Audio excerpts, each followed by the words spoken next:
We all here? Are we ready to begin, Josh? Okay. Call the meeting to order at 7:04.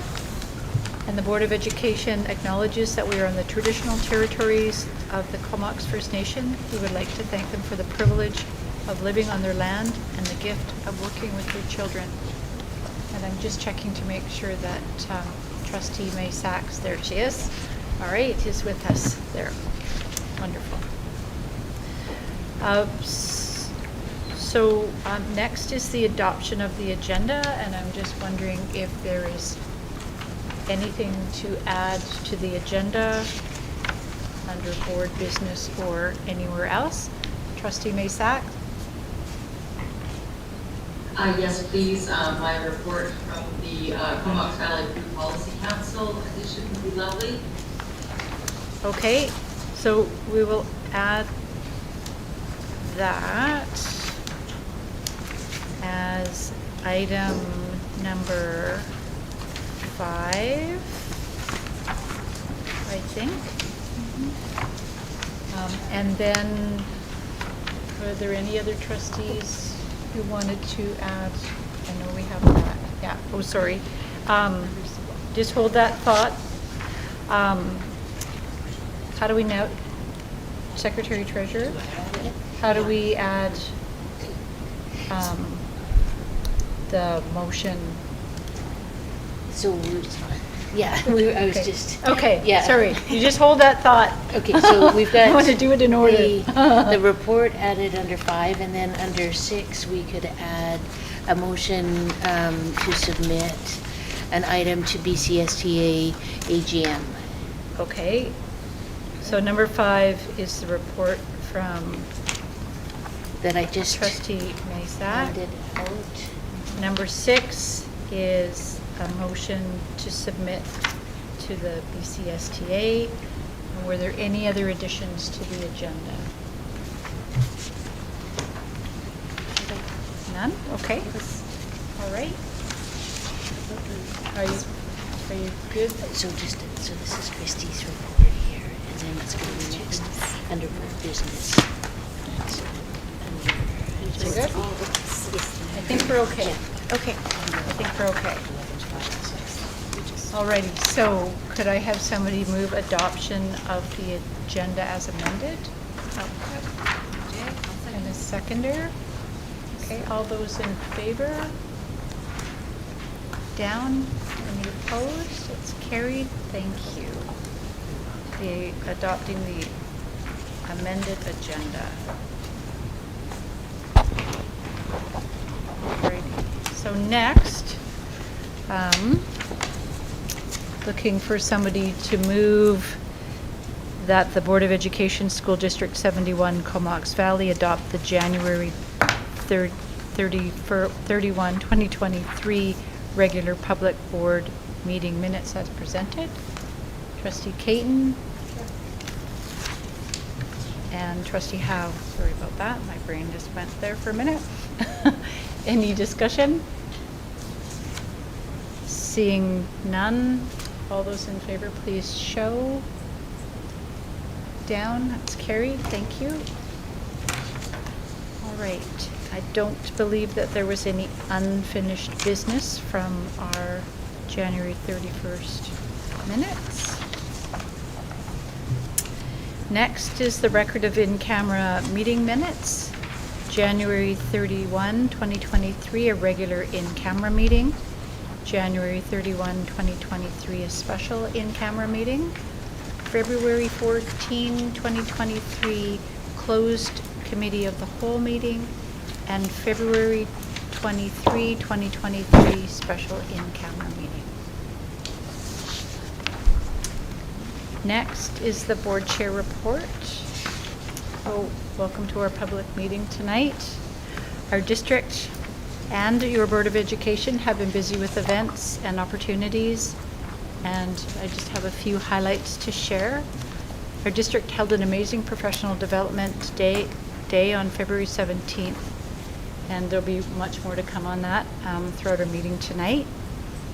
In early February, as board chair, I had the opportunity to attend board chair and partner liaison meetings. We attended a variety of sessions focused on good governance. We can never learn enough on how to work together as a board, with students at the center of every decision that we make. In addition, there were a variety of speakers. Dr. Jerome Cranston spoke on dismantling systemic racism, and Vicki Phillips spoke about an international youth survey and noted 41% of the world population is under 25. We thank you again for the invitations we are receiving to attend Salad Bar, school events, spelling bees, community events, and events with our municipal and provincial partners. The BC government shared the 2023 budget today, and we are reviewing what it means to our district. In looking forward to March, the district musical Matilda is being performed at G.P. Vanier Secondary. It's a ticketed event, and it will be held March 15th to 18th. Thank you. That's my report.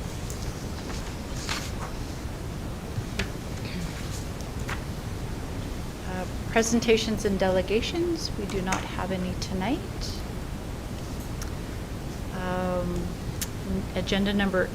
Item number 8 is our open committee of the whole, and it is being held March the 7th, 2023 at 4:30, and the topics are our international program and environmental stewardship update. Next, we move on to the often busy but very informative topic of strategic direction, and I'll turn it over to the superintendent. Thank you very much. First off, lots going on.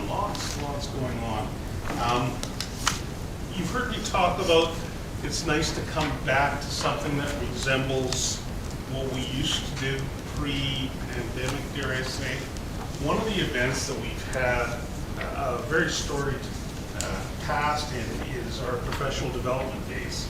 And with our professional development days, especially the February day, we always used to partner with DPAC, and we're able to have the presenters present the night before. So I'd like to thank DPAC for a wonderful organization of that event. Over 150 parents is what I was told at the event, which is a good, excellent turnout.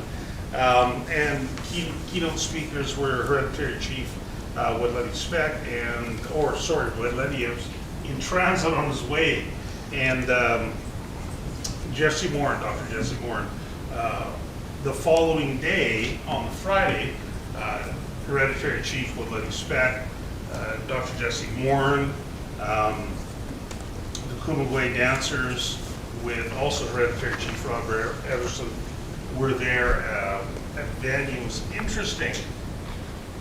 When I got up to welcome people to the event, I looked around the room, and I was saying to our assistant superintendent prior to the event, there was a time when we would be able to stand and name just about every elementary, secondary teacher, or at least what school they were from, based on our experience. And this year was kind of different. As we stood there, it was, do you know that individual? They're new.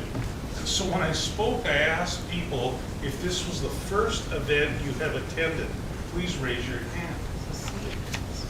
A sea of hands. Over a third of the population in that gymnasium were new. And that's since 2019, I guess, or 2018 would have been the last event to now. Very, very significant number of individuals working for us are new. So it was quite interesting. Our vice chair did an excellent job in the greetings, and it was definitely a tough act to follow. After her comments, it was a wonderful evening, and it's led to some excellent workshops and lots of ongoing conversations. And I was talking to Bruce Carlos today, and he said, beginning of the year, he'd always puts out to schools the ability to, if you're interested in booking Jesse Moore to come in and talk to classes or schools. And there's uptake, there's always uptake on it. He said after the Pro D event, his phone's been ringing off the hook. Can we book him? Can we book him? It was very, very informative. And as someone said, when you drive through the valley now, you look at it differently. And I think all of us, and it's just a good reminder. And so we're looking forward to our continued work together. So that was a wonderful, wonderful day. February 24th, our Skills Canada event was hosted at North Island College in Camel River. We sent 125 plus students to the event, and they competed in different things from robotics, bridge building, creating alternative energy sources, digital animation, graphic design, electronic engineering, automotive repair, carpentry, culinary cooking, welding, and more. And from there, the winners advance on to the provincial competition and then ultimately to a national competition. And I extend thanks to our teachers and our schools that prepare these students for that competition. It's a wonderful event, and there are a few photos in there. It's really interesting to see what students can do in a short time. And it's all problem solving. They're given a problem in the construction. They're told this is what you need to build. Here's the pile of wood, go for it. So it's always a wonderful event. We also had some career exploration. There was a career pilot program that occurred at Brooklyn and Cumberland Community School and Knives Navigate, where we had a flight instructor, a video game designer, and Educating with Oceans Canada met with students and were able to share their experiences on what their careers are like. Cumberland and Lake Trail were also very fortunate to host a Find Your Fit program, in which, again, students were exposed to different types of careers and to see, hey, is this something I might be interested in? Never thought of that. So they're really nice events, and thank you to the Careers Department, who spends a lot of time working and providing opportunities for our kids. In the Fine Arts vein, as was mentioned, Matilda opens at GP Daniel, the 15th to the 18th. 43 students in the cast. Nice sized cast, which is wonderful. Tickets are available through the district website, and knowing the production, they will be sold out. So if you're interested, please get online and book those tickets before it's too late. Tomorrow, the Highland will be hosting the district showcase concert, and our assistant superintendent will be hosting that. And the last time was I think it was 2018 maybe? 2018, and it was kind of memorable because as the assistant superintendent was sharing with us, when they started, the minute he started, the lights went out. And so they conducted this thing as quickly as possible with emergency lights and whatnot to make the concert go. So it's been a while. It'll be nice to see those faces again, and a chance for students from a variety of schools to showcase their talent. This week, first for Isfeld, they're hosting Humanities Week, the 27th to the 3rd. Today they had a Model United Nations conference where student delegates will be discussing the issue of child trafficking. 46 students will be taking on the role of delegates and members of the International Press Corporation. Each student will represent a different country or news agency during discussion, debates, and resolution making. Our director, Jay Dixon, was there. He came back, he said, I've never felt so underdressed in my life. Everyone was dressed to the max, taking on the role very seriously. It was in the band room, so they set the entire up with the risers and had placards, and it was very, very formal. He said it was just a wonderful, wonderful experience. Students were just being right in their element. They had done a lot of work, and Jay said it was so interesting to walk. They had their laptops set up and their notes and papers, and they're engaged. They were right in this, so it was a nice experience. So all week long at Isfeld, there's a variety of activities happening. At Friday the 10th, teachers from throughout the North Island, not only Comox Valley, but Campbell River and North, spent an all-day collaborative planning sessions for Indigenous-focused coursework that will meet BC's new graduation requirement beginning next school year. It was inspiring to be in a room at Glacier View to see how enthusiastic teachers are about bringing more quality Indigenous-focused courses into classrooms in the years ahead. Effective next school year, all students working toward a BC Dogwood diploma must successfully complete at least 4 credits in Indigenous focused coursework. So thank you to all the individuals that did that. Another major event that I'm sure some people attended was Quinish celebrating their new recycling system. The project was spearheaded by Ms. Fullerton's Montessori grade 5, 6, and 7 class, who did an excellent job making a presentation to a packed audience in the lobby of the school. So it was a great event, and many of our district staff were there, as well as some of our local politicians were in attendance as well, supporting the students, so congratulations. And Cabane Souk returns, and it's hosted by SD71 French Immersion Schools and Cours de Lille. There will be face painting, bouncy castles, fiddling, dancing, student presentations, and the best part, French Canadian food. Limited number of tickets are available for sale at Isveld, Pumpridge, and Rob Rowe. Each ticket is $8, which covers entrance and a traditional meal. That is Saturday, the 4th of March, 4:30 to 7:30. That is just a summary, a brief summary of events that are happening. We didn't mention all the athletic competitions that have been hosted by our schools or that our students have participated in all up and down the island. Again, this is a very busy time of the year. This is playoff time for basketball as they transition from the winter season into spring athletics. So our schools are a hub of activity, and that includes our elementaries that are wrapping up their tournaments. And it's been interesting. I was speaking to Kyle Timms, who helped organize the elementary basketball, and they organized it very similar to the NCAA playoffs, where they have regionals, play days, and it's all this build up, and the students are so excited about it. So again, once again, couldn't happen without the efforts of coaches, staff, and parents who are committed to making sure kids make it to those events and enjoy it. So thank you very much. Any questions for the superintendent on that? Okay, great, thank you. So moving on, your next agenda item. Sure. Thank you. In December, if you recall, there were some concerns regarding our process around volunteers in schools. And at that point in time, one of the things that I discussed with the board was we were reviewing our admin procedures and to see where we were to ensure that they covered everything that was required. So in your package, there are samples of the admin procedures as they relate to volunteers and the changes. And there's one change I need to make, and I'll explain to the board.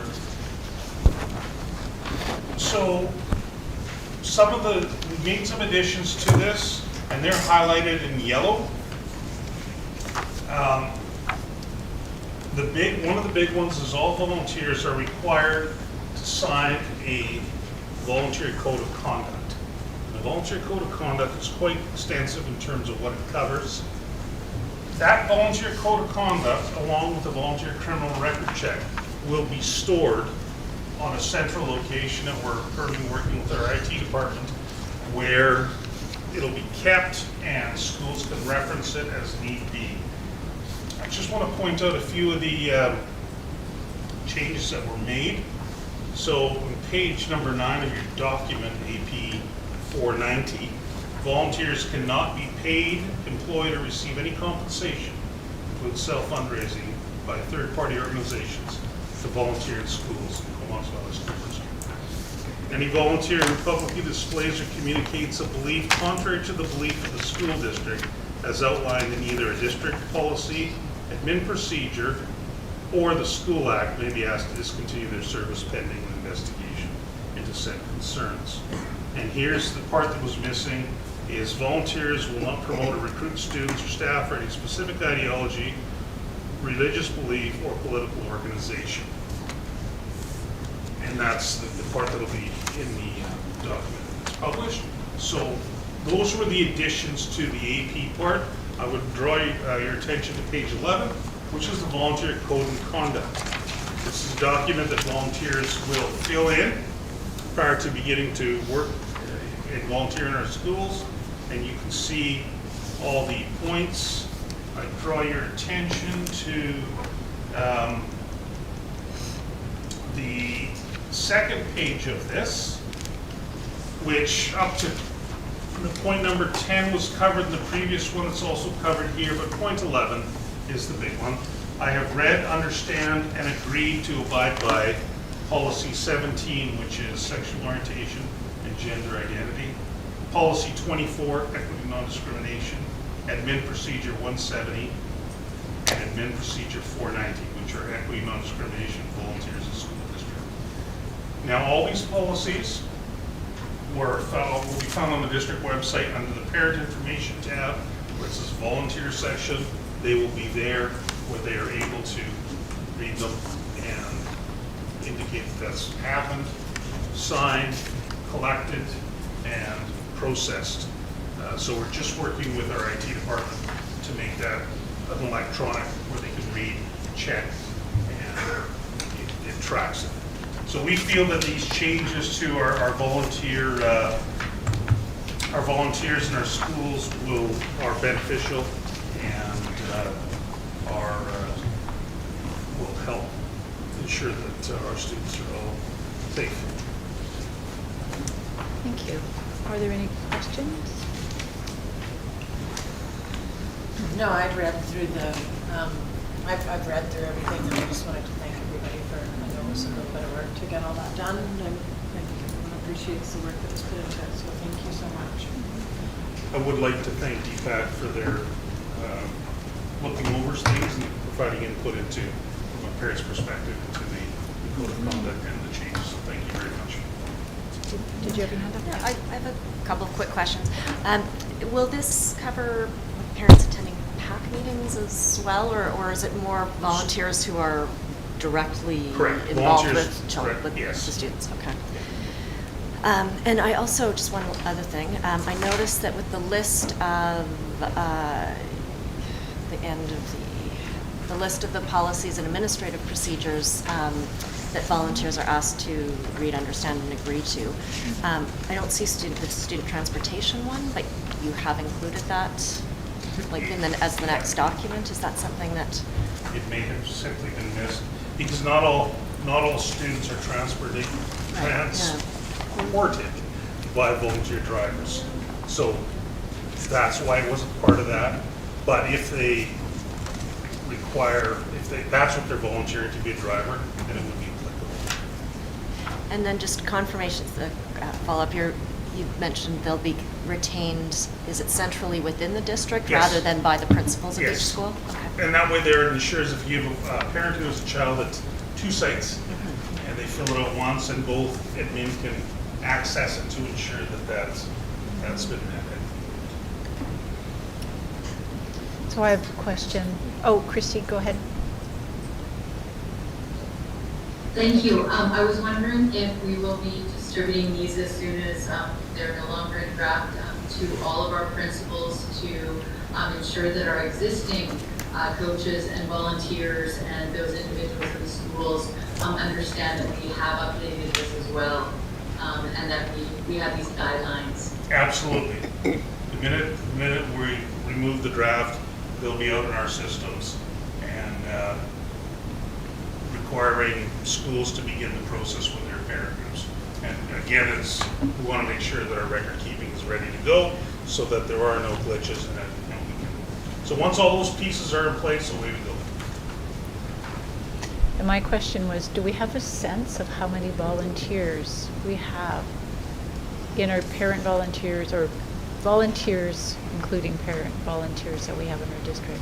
Numbers? Yeah, No. guess we will find out. We will find out. Okay. But I can tell you, in the past, when we had a volunteer appreciation evening at the Native Sons, it was jam-packed Okay. with volunteers. So there's a number, jam-packed. I'm sorry, I don't have the number. All right, great. Thank you. All right, and so now moving on to the Student Affordability Fund section with the Director of the Director of Inclusive Education, Sean Lamoureux. Thanks, Jeremy.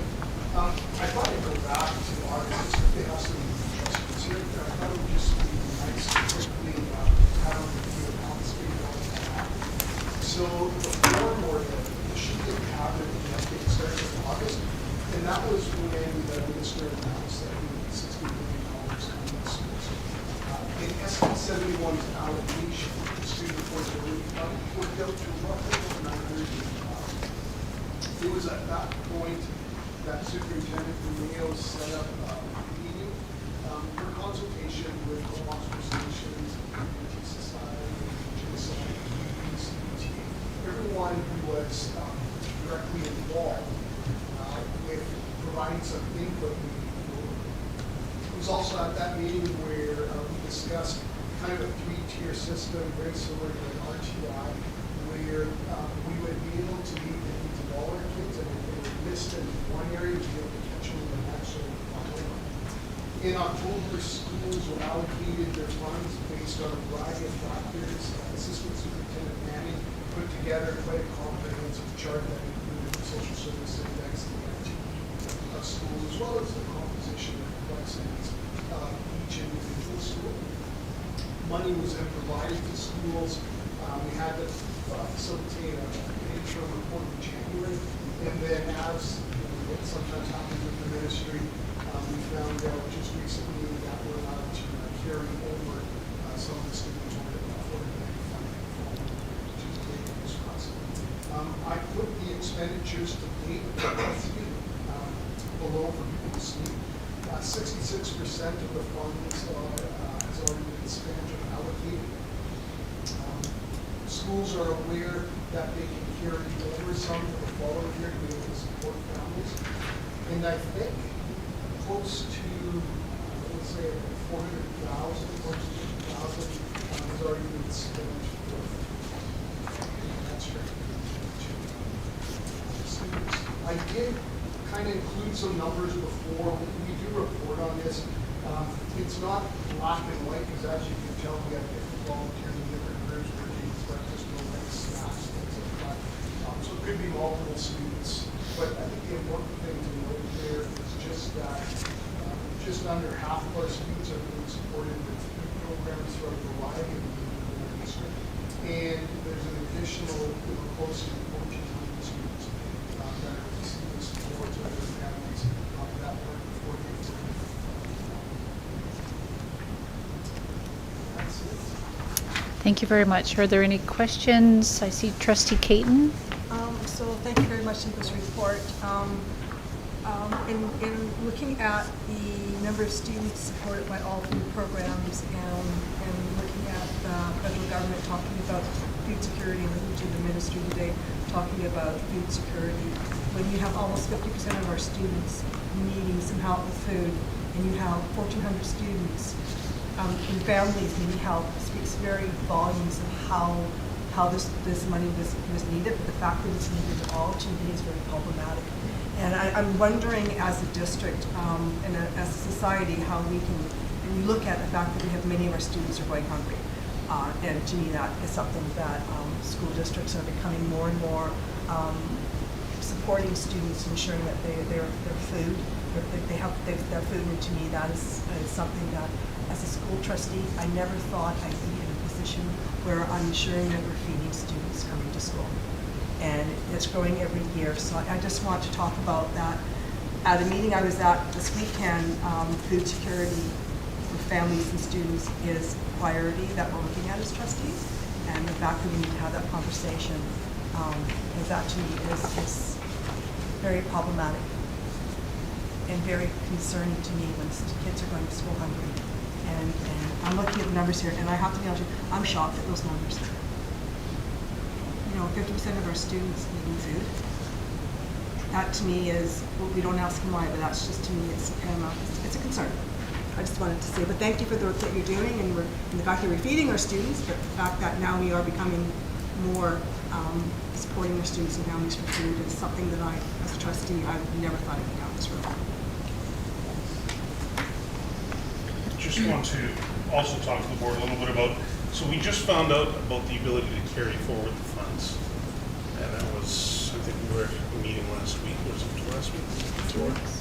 When it was announced. So that's a game changer in a lot of respects, because some of the things that we thought we would use some of this funding for, and one was to support some of the consumables in our earthquake preparedness, will not be used there because we can carry forward those funds. And it makes more sense to use them for supplies that we, if you recall our initial meeting when we talked about it in the fall, the money came through after supplies were purchased or food. So, and again, that's not knowing if the budget this year will be reflected. So we have looked at, and when I say we as a district, here and at schools, at spending, and asked them to take a look the different lens, knowing now that we are able to carry forward. Because if you remember, when this first came out to us, there was none of that. It was spend it or that's it. And so now that that's changed, it's altered how we look at things, which is good news for our system. Any other questions or comments from trustees? Trustee Howe? If we have a little bit of rollover, which I know we'll probably be using for, you know, like what we had talked about last year, like some supply relief and some stuff like that, would this be a time that you'd highlight to say, like, out to families, you know, if there were like specific concerns that they were having in their house, or if there was like a specific need that they had, that they should reach out to their principal? And It's a good I point. know we've said that in the past, but just identifying. And I think that'll come out as we look to get clearer in terms of reporting. Yeah. What's the funding left for our schools? Yeah. And how best to approach it. When we talk about school supplies, how's the best way of doing that? Sure. And what are families feeling? Yeah. So yeah, a lot of those questions we're hoping to help solidify that. Trustee McKenna-Flynn? Just more in terms of this meeting, I could have read it wrong, but I was concerned that maybe Trustee Maysakt couldn't hear very well as Director Lamoureux was giving his she had her ear forward, and I only say that in case more questions come up later for Director Lamoureux, if we could have a microphone a bit closer. If I was reading your body language, you were like this while he was speaking, so thank you. We'll make sure Is there a magic microphone in Just if coming more soon? questions come up, your Okay. report is done. We don't. All right. Trustee Ollinger? Thank you very much for the thorough report. I have just a couple of questions. I see that under Tier 3, nothing has been spent yet. Given the announcement that funding can be carried over, is that kind of being rethought in terms of what's done there, or? Yeah, so Tier 3 is kind of specialized initiatives, and when I talked about peer intervention. Can I just ask you to hang on a second? We'll get your microphone.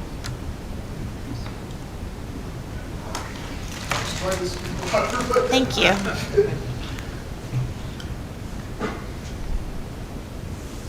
Hear me? Awesome. When it comes to level 3, one of the things that we're really cognizant of, and we talked to the group when we were consulting and receiving feedback, and as well as with senior leadership, is to make sure by having a pyramid intervention in 3 different stages, one of those stages are going to hit a student. So we might miss them in the first at the school level, but then we're going to catch them at the second. And the third was kind of that specialized version. We have a lot of students, or not a lot, we have some students be it homeschooled, that might not be connected to a school. The ministry will give me a phone call and say, hey, look, we're dealing with a family, they need support. There's a fund here for it. Same thing could happen through Inclusive Ed. We have outreach workers, things like that. So that's where it's kind of designed. We're really fortunate. Our schools have done such a good job communicating with families that a lot of what would happen in that third kind of tier is already being picked up in the first two. So the joy of what Superintendent DeMayo mentioned is if that money's still there, and we're pretty sure it will be, it'll just get rolled in, distributed back to schools because they're already meeting the need. Was that, Yeah, was that, thank you. okay, Thank you. great. And thank you very much for noting that one of our trustees wasn't able to hear all of it. Thank you. All right, I don't see any more questions or comments. Thank you once again. It's got to be a great problem to have, is to try to find ways to spend money to support students and families in this way. Yeah. Okay, moving on to the Assistant Superintendent Student Registration Update. Thank you. You're always Madam Chair. smiling when you say this. Well, this week is a special week in the school district because we have officially hit the time frame where we now have the same number of new registrations that we have of exiting students at the end of the year. So from this point forward, we're gaining student enrollment in our district. And we have 6 months to gain that enrollment. So it makes us feel really good as we watch our projections and go, okay, we're going to hit all our targets and probably then some, because it's such an important number. And I know working with the Secretary Treasurer on the numbers, it's always a little bit nervous on February 15th where you're submitting a report for next year's numbers, because that's a lot of time to leave open, and you really hope that your I don't want to say guesses, but your scientifically generated projections meet the projections when it comes September 30th. So we feel really good about that. We think our numbers are healthy. More than expected numbers in grade 1 to 12 have registered already for next year. K numbers are right about where we expected them to be. So that's interesting that we seem to be having more people moving to the Valley still with families. It's not just all about new kindergarten registrations, and that's what it used to be all about. And that's still changing. There's still people moving here. So we're excited about that, and we think we're in good shape. Are there any questions or comments? Trustee Caton? So, once again, I'll ask you that very question. Any surprises in areas that we need to have extra concern of, or still looking at those boundary concerns in the past? And the other one is regarding Knives Navigate, our school there. How is that looking for registrations in the past? I know that COVID, that our numbers were exceedingly high. Has that sort of calmed down, and how's that affecting our overall district enrollment also? Yeah, two great questions. And the first one, I'd say Cumberland is still the biggest. It's not a surprise because we expected it, but they're growing a ton. We have, capital expansion project in the works there, so we feel pretty good about that. And everywhere else, it's the same hotspots, just that East Courtney corridor with Valley View, Brooklyn, Aspen. They're all fairly full. There are pockets, if you've noticed, where we have gone through some growth, and you see where the new building is. There's a new project opening right by Quinish that's going to have lots of families moving in starting April 1st. So we're watching that very closely to see what that generates for us, and whether kids stay in their existing schools or whether they come to Quinish could have play a factor in how we staff that school. And as far as Knives Navigate goes, we've done a course correction.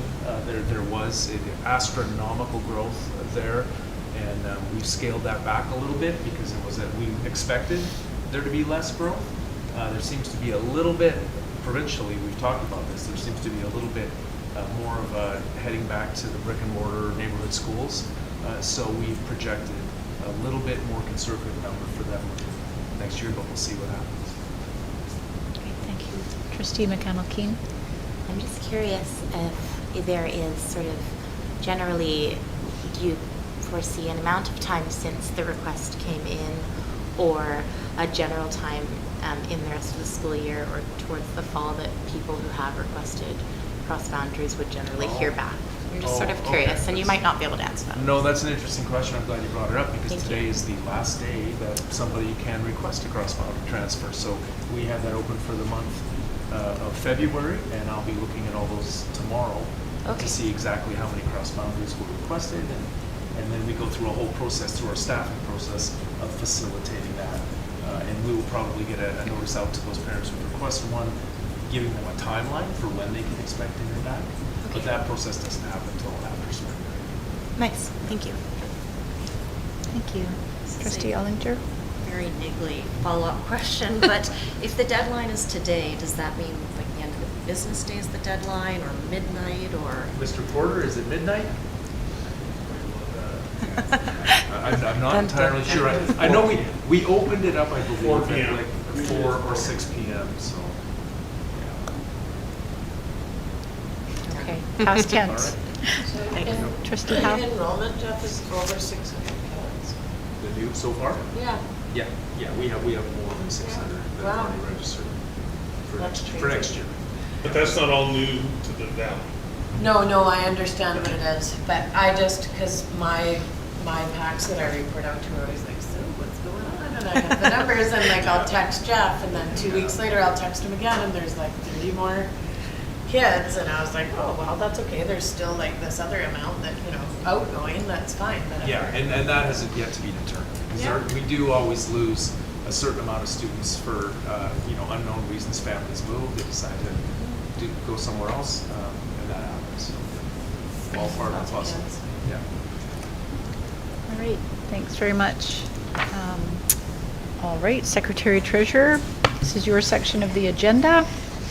Thank you, Madam Chair. So starting off to follow up the previous conversation, I just wanted to bring to the board's attention Cumberland enrollment specifically. So for next fall, we're projecting 700 students at Cumberland Elementary. And our projections in the next 10 years, well, 9 years now, we have a couple of different methods. We use Beauregard as well as we had the consultant, and so both of them project over 900 in that location. And so that creates a problem as the school is already over capacity. So as Assistant Superintendent mentioned, we do have a capital expansion request in for Cumberland, and we're very hopeful that some of the additional capital money that was announced today in the budget might come towards the Cumberland project, but we'll see. But in the meantime, we're going to be needing to add 2 modulars to the Cumberland site. So we're working with our long-standing local modular company that we have an agreement with around their availability and delivery times, and getting some costing in order to get 2 modulars in place for September of 23. Trustee Keaton? So I have 2 questions with respect to that. Even if we were fortunate enough to get an announcement that capital project is going to be approved, we're still looking at a number of years down the road for realistically, logistically, those classes will be having students in there. So in the meantime, we were looking at modulars, and now school districts pay for modulars out of our operating funds.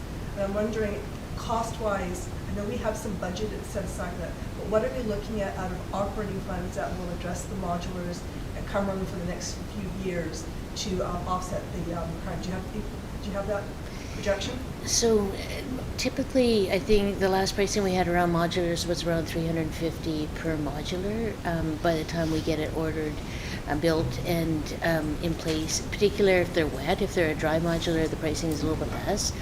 And that does come out of operating dollars, so we have a standing transfer from our operating surplus into local capital for modulars. So we do have enough funds set aside right now to fund the 2 modulars. And but we're hopeful that I'm going to be very optimistic and say when the Cumberland expansion project is announced, that quit laughing.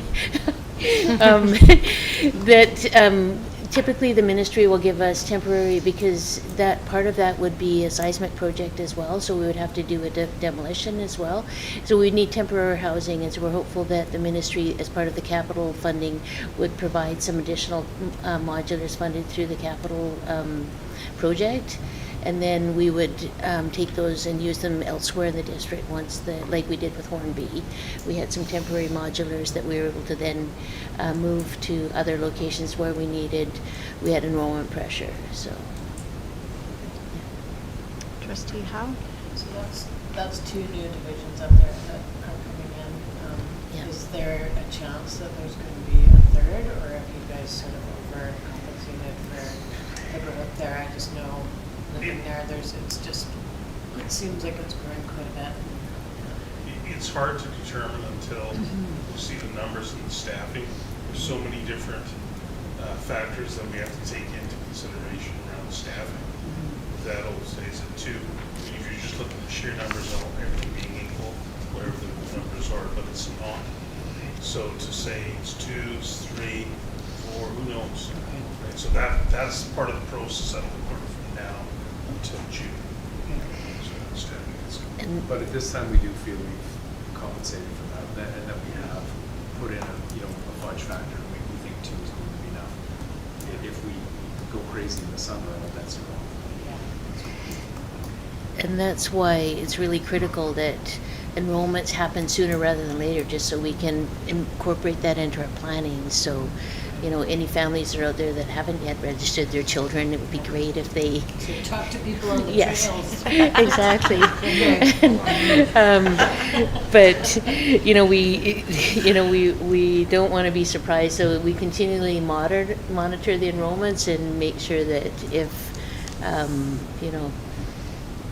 that we're on top of it. Something that's been a really big improvement this year is having Craig Sorokin, our manager of communications, because he can do targeted media blitzes out to areas where we feel a school isn't reaching its projections, or is struggling to, or is a little slow, and they've been very effective so far at increasing registration. So that's been a huge improvement to our ability to help move things along. Thanks, Craig. Can I ask just quickly what it costs to move a modular, and does that expense come from the operating budget rather than any other fund? Yes.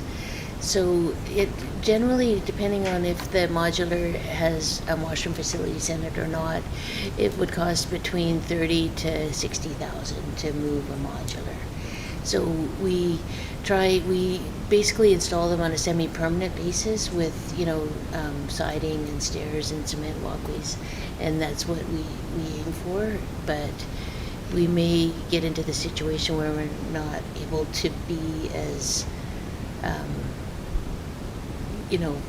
fancy in the modulars as we like to be, depending on how much the enrollment growth happens and how quickly. The Cumberland site specifically is already set up for the 2 modulars, because there was 2 modulars there, and so my understanding was that they set it up in anticipation for growth there, so I think that they'll be sitting nicely there. We've been aware of the challenges around the growth there for a while, so we've been planning it. But a key component is that capital expansion project, which we really need the ministry to support. Okay, thank you for the information and all of the questions and information that you were able to answer for the trustees. Moving on to probably the, what you would call the most exciting part of the agenda, is the 2022-23 amended annual budget and bylaw presentation by yourself and the Director of Finance, Candace Hilton. Yes. So as Assistant Superintendent mentioned, we take our best scientific projection in February of every year, and we build an annual budget based on that. And then once we know what our actual 1701 counts are in September, then the ministry revises our grant announcement in December, and then from that we are required to prepare and submit an amended annual budget based on our current actual enrollments. So this is the amended annual budget based on our September 1701 counts, as well as the additional February counts for our NIDES school. So up on the screen is the amended annual budget report, and the next page is just a summary of the operating fund. Overall, on the first table that's there is a summary of Schedule 2, which is found in page 24 of your agenda package. And so it shows that our operating revenue projected is $1,512,306. Sorry, I need to get my digits correct. That's not very comforting, is it? And our operating expenses are $110,379,392, and we're projecting to purchase capital assets from operating of $271,000, and as well the transfer to local capital of $41 million, sorry, and leaving an overall budgeted prior use of surplus of $4,679,104 for a balanced budget. And then the next table is a breakdown of the operating revenue. So this is just the ministry operating revenue, which reconciles to the grants that they've provided us, and then you can find that on page 25 of your board package, and that's a summary of Schedule 2A. So what this table shows is that from our best guess scientific projections last February, we're seeing an increased enrollment-based funding of $323,930. And embedded in that is the enrollment changes of $265,471, which you can find on the next page of the report, a breakdown of where the $265,471 comes from. But overall, that indicates that our scientific projections were fairly close last year, and while we did see a decrease in NIDES funding, we picked up those students in our standard schools. So basically, our total age enrollment was fairly accurate overall, and then we saw some additional English language learners, special needs students, Indigenous students, and for the overall enrollment change. And then in the other Ministry of Education grants that you can see on page 25, the total amount of ministry grants adds up to $106,699,641. And the majority of that amount is the additional labor settlement funding of $3,852,346. So, and then the next page on the report is just some additional information regarding other revenues. So tuition and the other revenue, which is from our assistance to the Nisga'a School District and the Clean BC grant we received, and an increase in our investment income that we're projecting. So overall, this first page of the report is a summary of Schedule 2 and 2A, which again are on page 24 and 25 of your agenda package. So that was a quick overview. I apologize for the reading of the thousands and millions wrong, and if there's any questions around that quick summary, I'd be glad to answer, and then we'll move on to the expenses. Are there any questions on this part? All right, seeing no questions at this point. So we can proceed on to the expenses. So the next page of the amended budget report, so page 4 is showing a summary of what's on Schedule 2B, page 26 of your agenda package. So overall, a breakdown of salaries and benefits. So it shows that of the $111 million, we have $76,560,618 spent on total salaries, additional $18 million, and $27,872 spent on benefits, for a total of $94,588,490 spent on salaries and benefits. So, basically that's 85 to 90% of our entire budget is spent on salaries and benefits, the services and supplies that we provide in the classrooms for kids. Comes out of the remainder of the funding. So then page 5 of the report is just a breakdown of where the increases occurred and what they were made up of. Predominantly, a lot of the change that we've seen is the salary increases that were negotiated. But one thing we did definitely want to note is the addition of the Comox First Nations Success Advisor position, which we were really excited about out of the local education agreement that was negotiated. And there was just some changes in where we were recording some staffing. We previously recorded program workers in with educational assistants, but now we're recording them in with the support staff category. We also have, in the additional staffing, we have our Pathways to Hope and the ICY positions, so the peer support workers and the clinical counselors.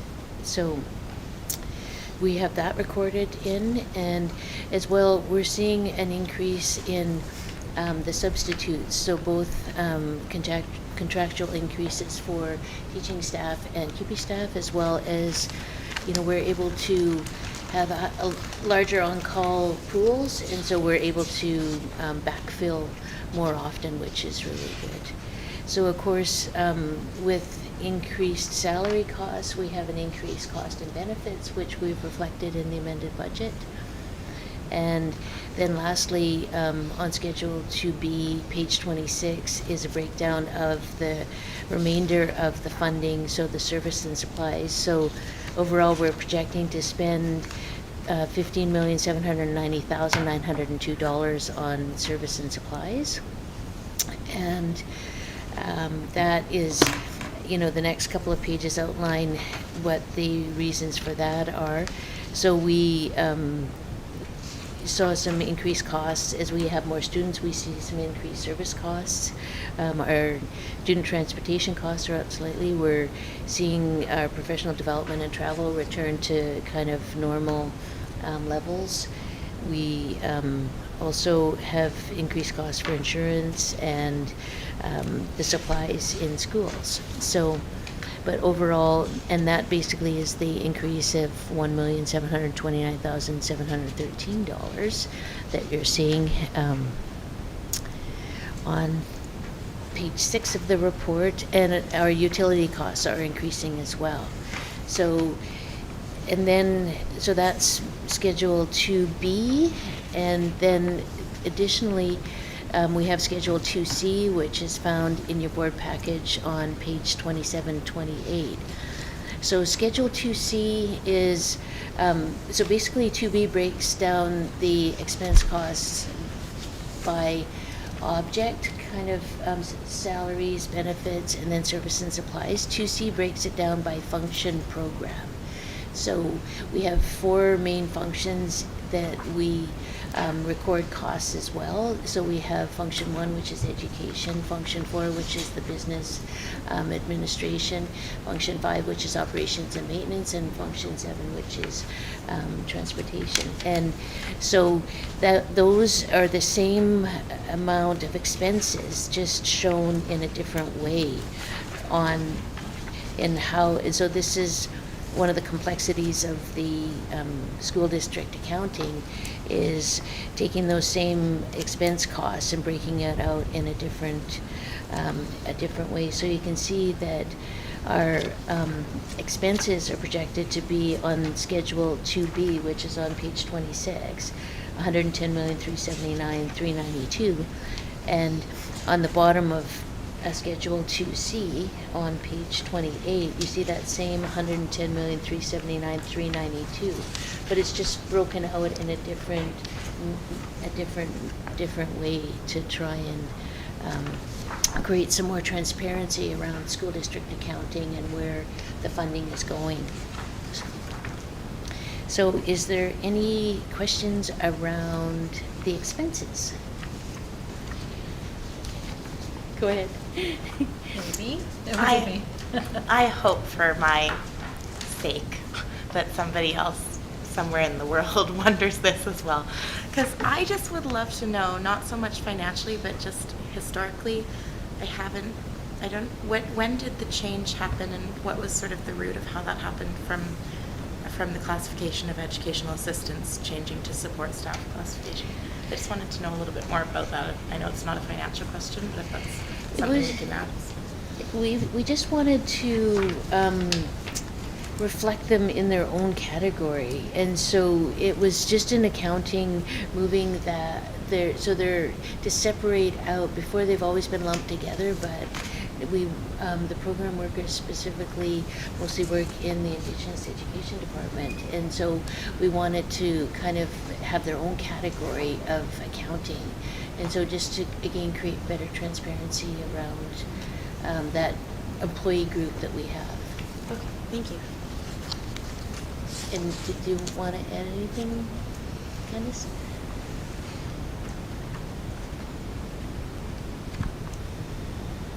Oh, there's Christy. Sorry, I couldn't see her. I would just like to add that the ministry specifically outlines for us how we should classify specific employees. There was not a clear distinction in their accounting manual on how we should classify program workers. Historically, the district has always included them in the EA classification. However, our connection in the financial accounting branch at the ministry made the distinction clear for us this year in that education assistants are classed as such and everyone else as support staff. So we did have a few program workers, which also include our work experience program workers, removed from the EA classification and moved into support staff. Huh. Thanks. And then, do you have a question on this today? Sure. Okay, go ahead. Yeah, the statement 2 at page 20, it looks, just thank you for this presentation. As clear as and comprehensive as it's been, there's still a lot to it.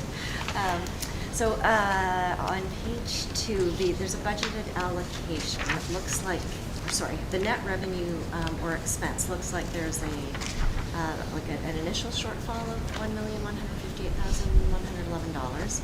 And then it looks like there's an allocation from a past surplus, is that right, of just over 4.6 million to account for that shortfall, and then we end up with a surplus of 3.5 million. Is that correct reading of that?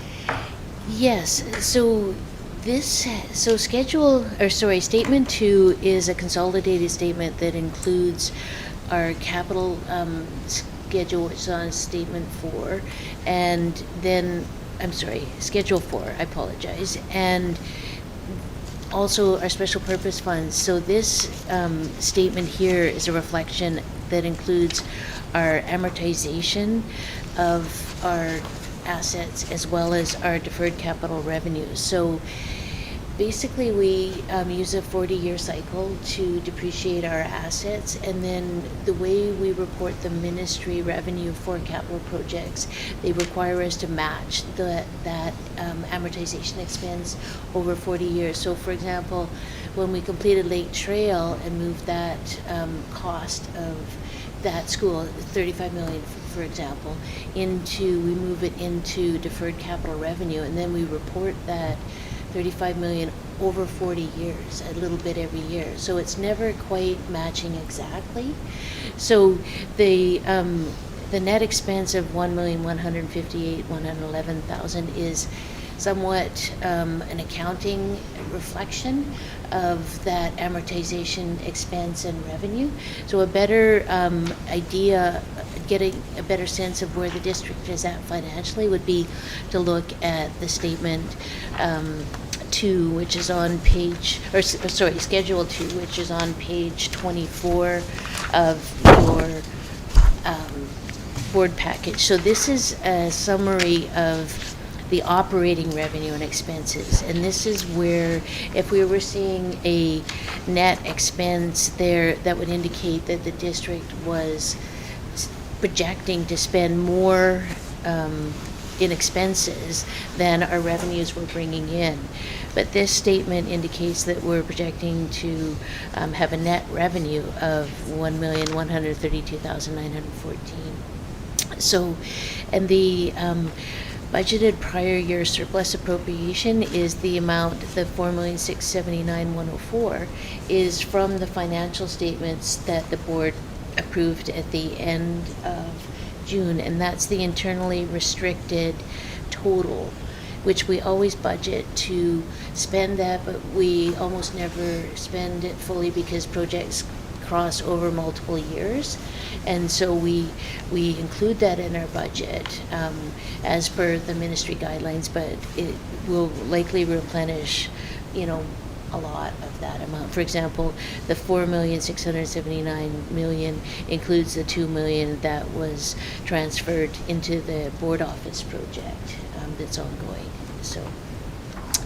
So Schedule 2, if trustees were seeing a net expense year over year over year, that would indicate that perhaps there's a structural deficit that needs to be addressed, which I think some other districts are currently in the process of trying to address, which we're very fortunate we're not in that situation.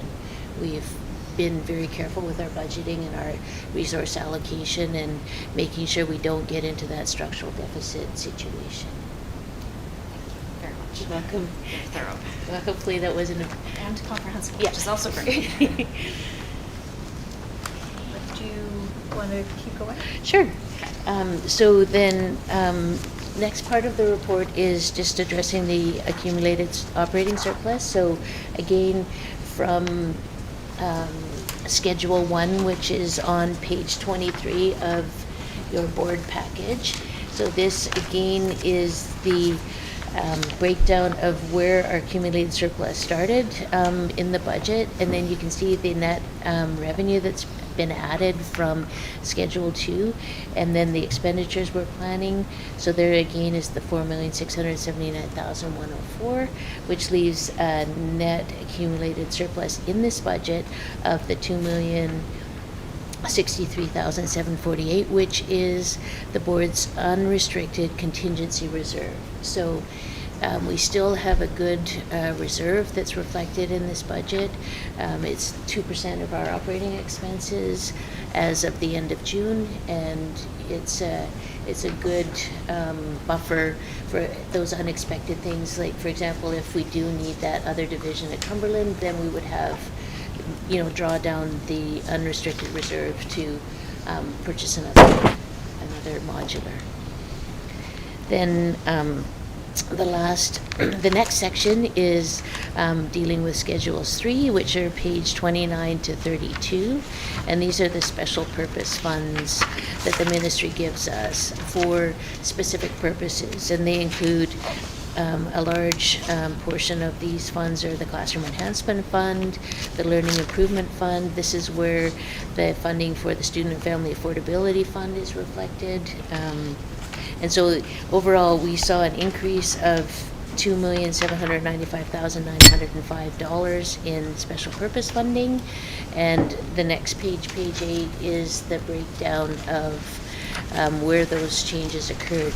So we saw some additional classroom enhancement funding, and we also got an additional grant to the classroom enhancement funding for the increased staffing salaries, as well as, of course, the $980,000 for the student and family affordability, as well as this is where our early care learning grant is reflected, and our other grants that we're receiving. So those special purpose funds we track and monitor in a separate accounting from the operating, and Then lastly, on page 33 of your board package is the Schedule 4, which is our capital schedule. So this, in a budget document, the capital schedule is a little less detailed than in the financial statements, but overall, this embedded in this Schedule 4 is these amounts here that we've allocated for these various items. So you can see in the list is the 500,000 that was set aside for the modulars and the transfer for the board office reserve. So that is the report on the amended budget. And then on page 19 of your agenda package is the bylaw that Director Hilton and I are requesting that the board consider this evening. And we would request that we have all 3 readings this evening so that we can submit the budget, if the board supports it, to the ministry. Thank you. Are there any more questions from the trustees? Okay, go ahead. I have one. You go first. You go your question first. I was going to move it if no one had questions. So my question is, given the increased inflation and cost pressures and the impacts on students during COVID and the extra resources required, how did you navigate all the challenges, and what was the biggest challenge and the biggest success, if there can be one? Well, so I'll start with the biggest success. I think with having our enrollment projections fairly accurate last year, the amended budget was less of a challenge to try and navigate than, it might have been. But we were also very thankful that the biggest challenge in this particular budget was the timing of when the additional grants were announced for salary increases.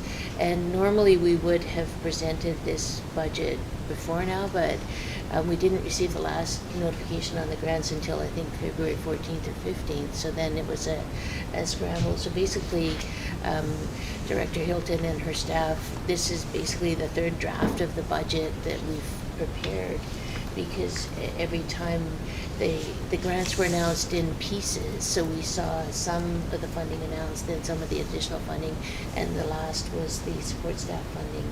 And so every time there was a new grant updated, then we had to update our salary projections, our benefit projections, as well as the revenue projections. And so that impacted a number of different areas. So that was definitely a challenge this year. But I think one of the main successes was being very careful in how we allocated our resources last spring and making sure that we were not getting into a structural deficit. And then that really makes it easier for our district to navigate the new funding and the new expenses and try and absorb some of those costs. Another thing that was a happy coincidence of the whole situation that we're in as far as cost pressure and everything is the rising interest rates. So if you notice on Schedule 2, which I believe is on page 25, we see a significant increase in the investment income that we originally projected in our annual budget, 160,000, but our projected investment income is 653,000. So that gave us some flexibility to try and address some of those cost escalation pieces in the salary expenses, as well as some of the things we were seeing in the facilities department. And Director Hilton, did you? Yes, it definitely helped. Okay, so seeing no questions, or Trustee Caton, did you have your hand? Were you going to start the process? Yes, I was waiting for all questions to be asked, and I was going to move the recommendation. So I move that School District Number 71, Comox Valley, approve and adopt the amended annual budget bylaw for 2022-23C, receive its first reading. Is there a seconder? Okay. All those in favor? It's down. It's carried. Go ahead. The School District 71 Comox Valley approve and adopt the amended annual budget bylaw for 2022-2023, receive its second reading. Is there a seconder? Thank you, Mr. McConnell-Keen.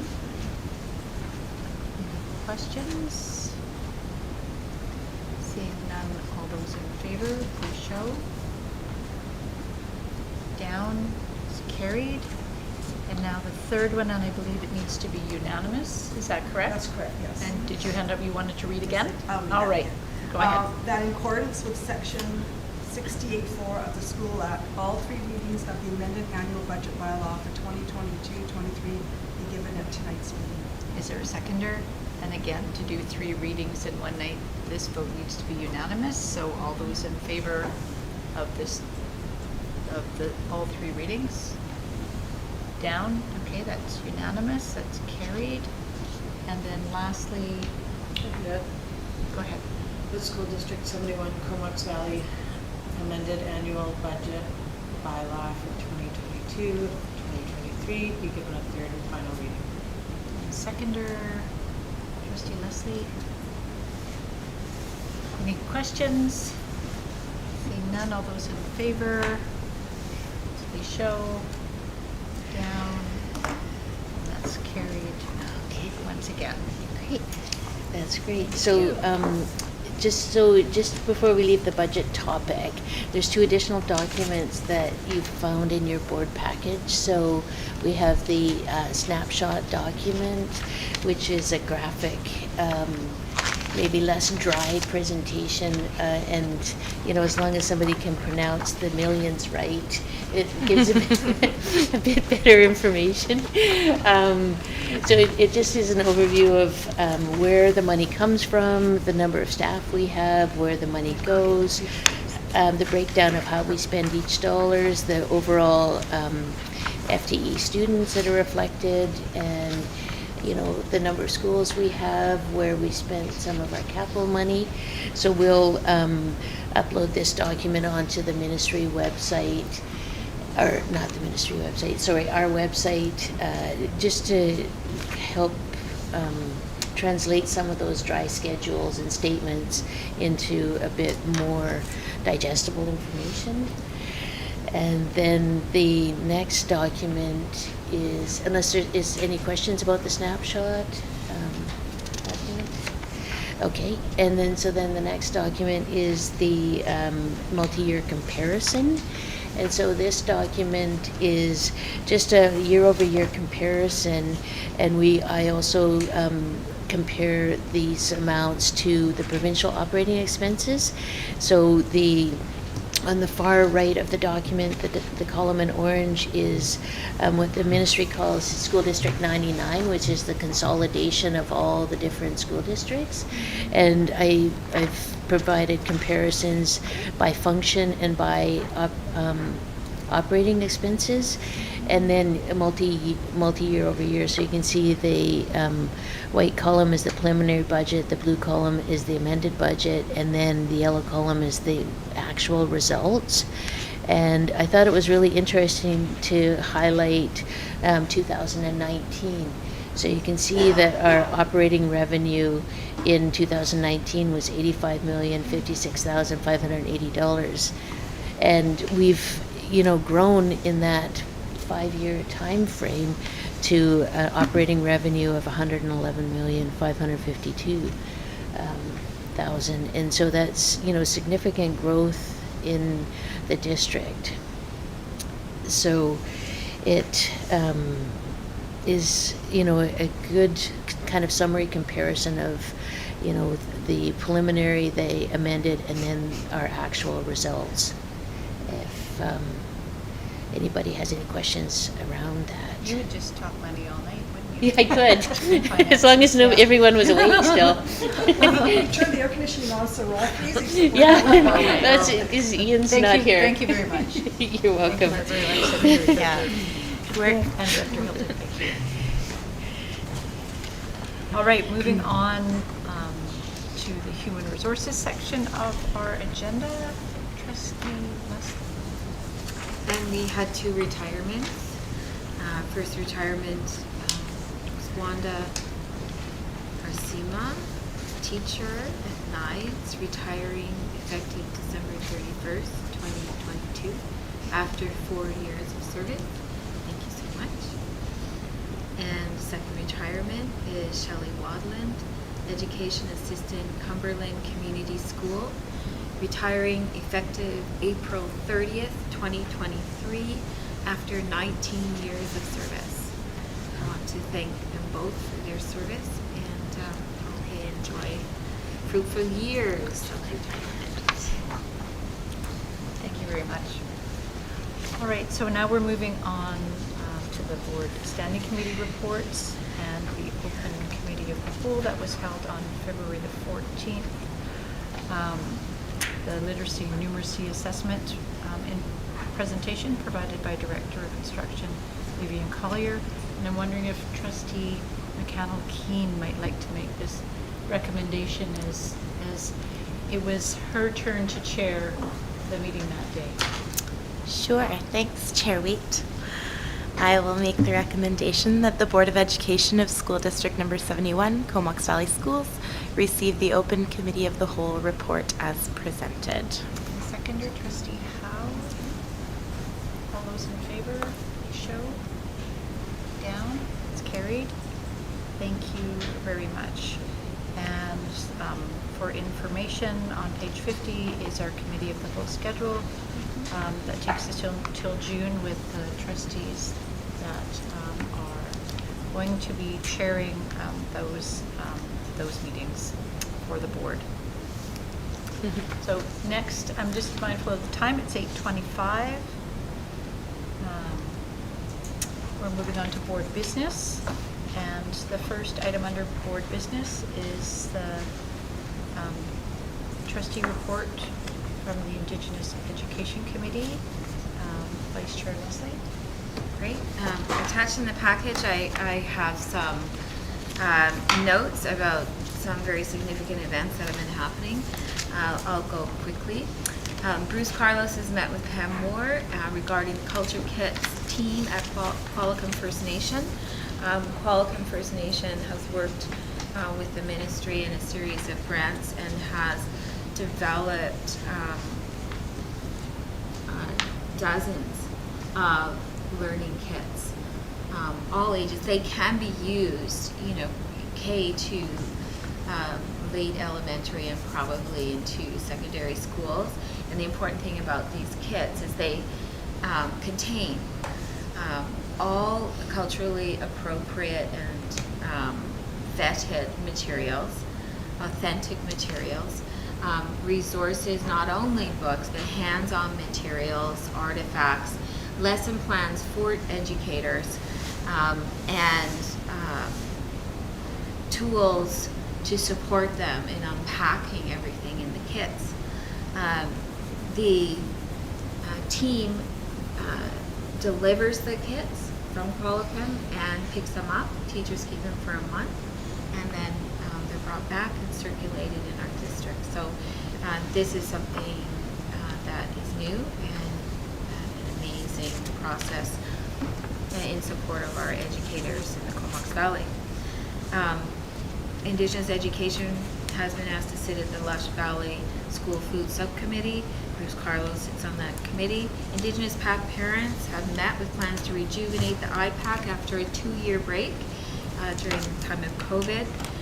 There is a very strong response to support community and gathering again. Bruce Carlos has met with the new Comox First Nation Education Coordinator, Felicity Chitty, new Chief and Council, Chief Ken Price, and Counselor for Education, Coral McKay. Coral and Felicity attended the February 9th IEC meeting and were warmly welcomed. This is wonderful news as we can begin our work together. We now have 45 staff members on the Indigenous Education team, ranging from resource teachers to Indigenous support workers to program workers, outreach workers. a wonderful, incredible, inclusive team.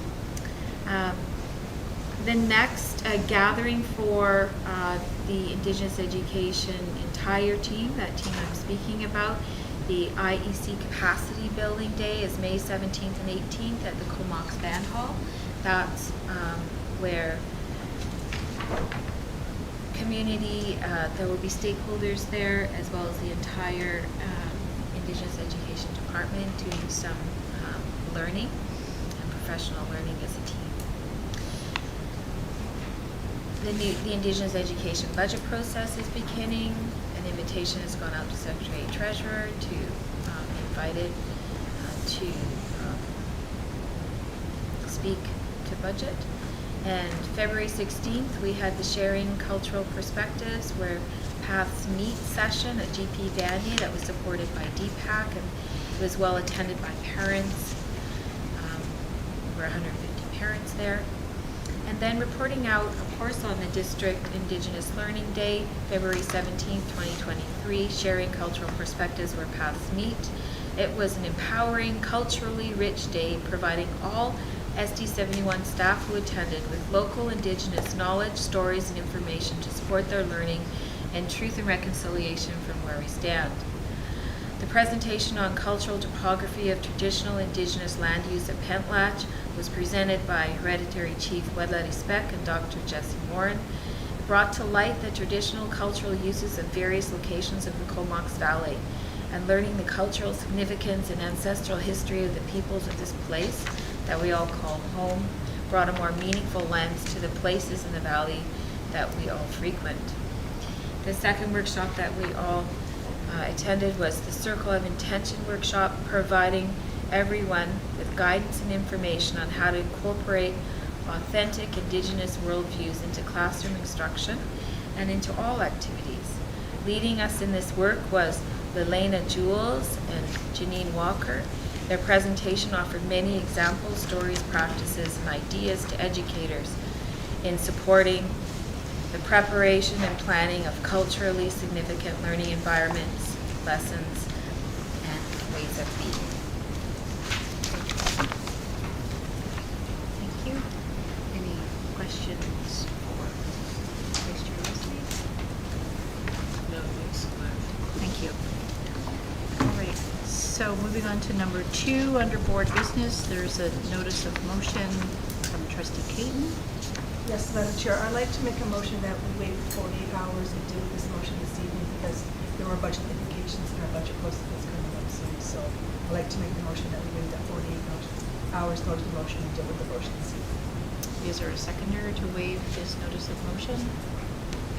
Trustee McConnell-Keen. All those, so we need majority of the trustees to vote in favor of waiving this notice of motion. All those in favor, or do you want to speak to it first? No, I just think that we're looking at money. We talked about trustee remuneration.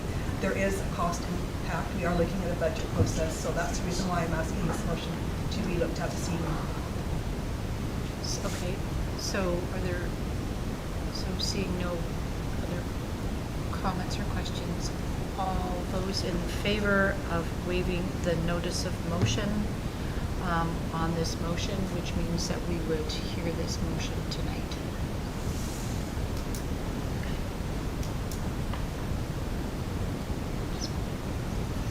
Okay. Opposed? Okay, the motion carries. So I'll make the following motion, that the Board of Education and SD number 71 Comox Valley direct the superintendent to form a working group to review the current trustee remuneration and bring back a recommendation to the board. Is there a seconder? Okay, second. And discussion? Okay, I just go with that background as to how it came about, if that's okay, Madam Chair. Thank you. Okay, so if you look at our policy and under 8.6 board compensation, 8.61 talks about annual review and assess ongoing work requirements of the board. 8.6.2 direct the development of recommendations regarding principles of compensation for the board's approval.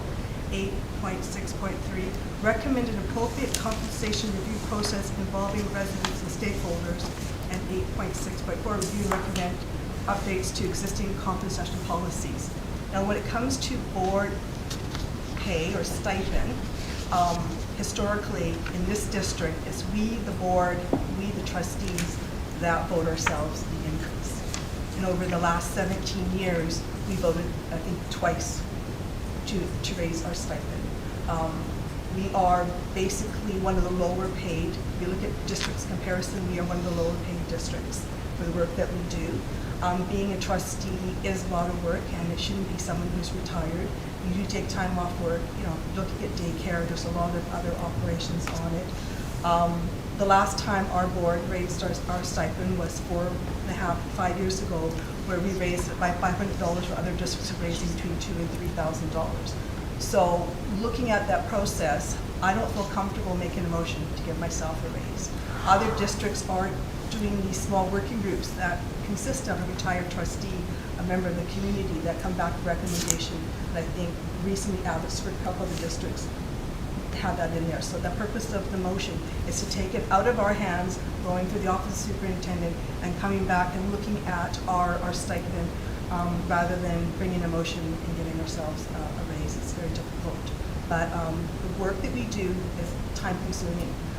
We take time off work, we spend evenings, we spend weekends, and it's something that I think that future trustees should be able to come and do this job and not worry about daycare and other factors. So that's the reason I'm bringing it forward. Any questions? I have one. Can you repeat where the documentation? It was where out of our yours- policy. It's under 8.6 under our policies. Okay. I Our thought- policy 8 Appendix A. Policy 8 Appendix A. Thank you. I didn't quite get that. And then for clarification through the superintendent, you could designate perhaps secretary treasurer or somebody else other than yourself to actually navigate this working group, and who would lead it and how it would operate. Is that correct?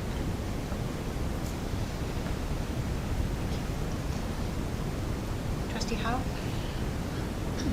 I definitely feel more comfortable with, just since we're an elected body, having people from the community deciding whether or not we're going to get a raise or not. It just seems like the diplomatic way to do it. I know in the past when this issue has come up, it's very awkward and uncomfortable, and should probably be left to somebody else's hands or a more diplomatic way of doing things. So.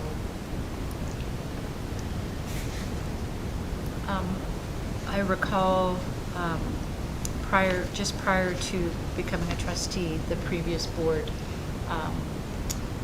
implemented a cost of living trigger. So the increase was now based on the cost of living trigger, and it feels like that served us well. But if we weren't set at the right bar to begin with, I guess that will be interesting to find out.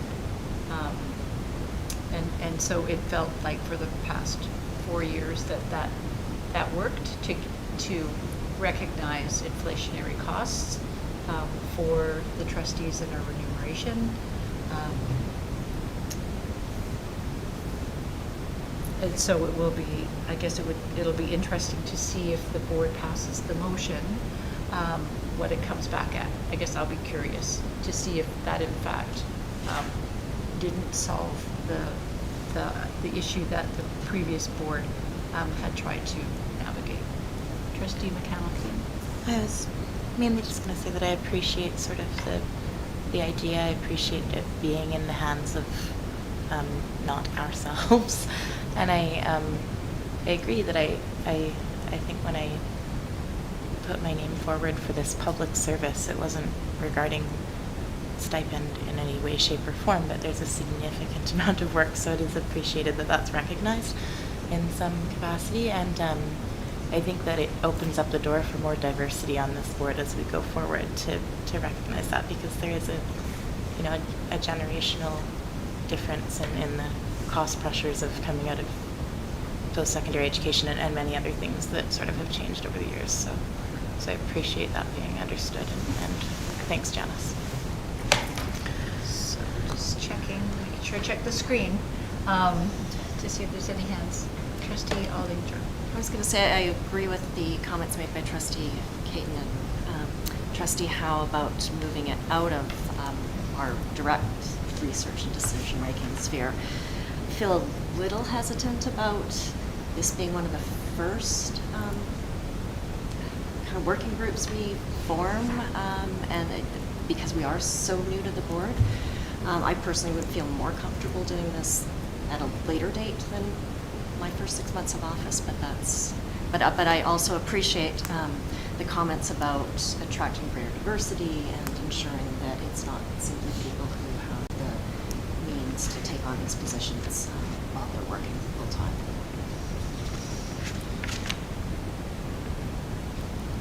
Thank you. Seeing no further hands raised, all those in favor, please show.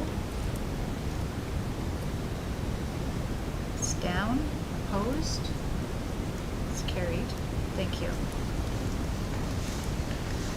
All right, so I'm being mindful of the time,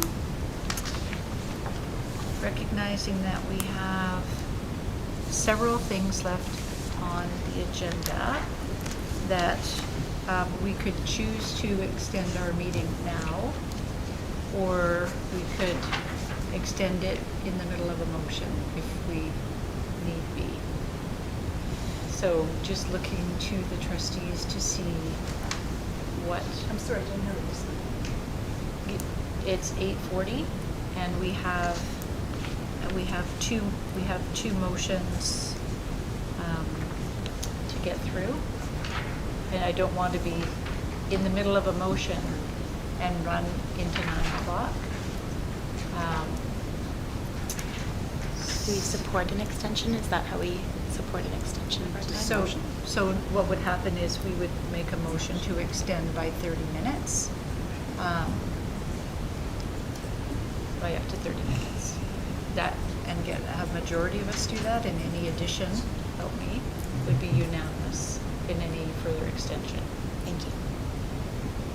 I'll motion to extend by 30 minutes as By up to necessary. 30 minutes? By up to 30 minutes. Okay. Thank you for clarifying. Is there a seconder? Discussion? No discussion, all those in favor? Okay. That's carried, thank you. Heidi, did you? Thank you. All right, so next is number 3 on under board business, and it's a motion to rescind. I'm not actually sure how to navigate reading all of this out, so you're welcome to weigh in to assist So me. it's, my motion is that the Board of Education for ST7 Comox Valley rescind the motion which was carried at the June 21st, 22nd regular board. And you're moving that? I'm moving that. And is there a seconder?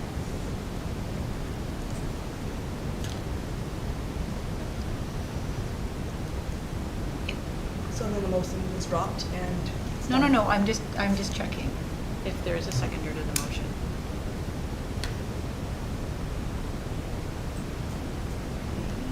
Seeing no seconder, then the motion will not be brought forward for discussion.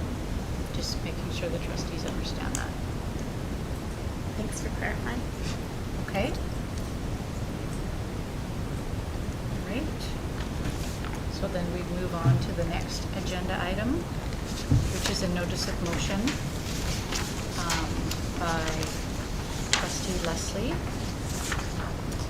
All right, And is it your intent to just leave it as a notice of motion?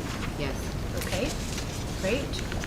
Thank you. The next item, which was one of the 2 new items, which was number 5, which was the report from Trustee Maysack regarding the Comox Valley food, help me. Help me. Trustee Policy Maysack, over to handbook. you. Would you like to share some of the information that you provided us in written form? Sure. I don't have that for my screen or anything, so just verbally, I think.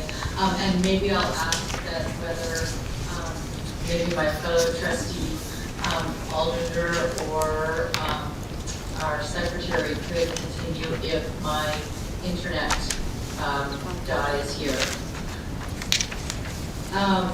I feel very honored that I got to go to and was our first trustee to the Comox Valley Food Policy Council. I was invited to their meetings, and then I found out that they actually had a subcommittee meeting before their committee of the whole, so I was invited to that, and that was the school food subcommittee meeting. So I attended that on February 15th, and then later committee of the whole on the 22nd. Hopefully everybody can hear me okay. We can, The yeah. Comox Valley- Yeah, Okay, you're good. thank you. The Comox Valley Food Policy Council School Food Subcommittee has an active and diverse membership with some general goals, building relationships, partnerships, and support between School District 71, DPAC, food growers, and groups providing school food programs. All students in the Comox Valley have daily access to a healthy meal at school. All students have access to food system education and school gardens. They offered an update on the National Coalition for Healthy School Food, which have been waiting on the budget, requesting $100 million to schools from BC governments. They're hoping for pilot projects. And so one of the hopes is to work with our district so that we can basically be one of those ready communities for any pilot projects coming up. The group has plans A, B, C, and D for funding, so some different options, and they're looking to collaborate on some plans that they have started, so that's really exciting. Farms Cafeteria Canada is funding pilot projects with a view to report on policy, so that's exciting. One of the things that I learned about was the map online, which is the Farm to Cafeteria Canada mapping. They want to show and feature how many schools, communities, and groups are participating in any kind of food program that would involve growing, cooking, sourcing, serving, or teaching students about food. Currently, I'm excited, proud to say that we have Lake Trail Community School on the map. We've got Courtney Elementary, Aspen Park Elementary, and Brooklyn Elementary. While I'm sure that we have many more schools that have programs going on in their schools, I encourage them to hopefully get on that map so that we can feature the valley and show how proactive our community is and our programs and how successful they are. We talked about the BC Farm to School Conference coming up at UBC from May 17th to 19th. The group is encouraging school district staff, parents, trustees, and leadership to attend. They're also looking forward to updates to come on our school garden program and coffee assessment. Moving forward, there has been some urgency due to the funding and budgeting coming out, so there's been a lot of communication shared around that with groups being requested by the Coalition for Healthy School Food to write letters to MPs. So some of those letters have gone out, and we will look at how the school district and how the board would like to participate or collaborate on those programs and those invitations coming in. And then some events coming up. There's a Comox Valley Social Planning Society workshop on food security in the Comox Valley happening on March 7th in the Comox Library.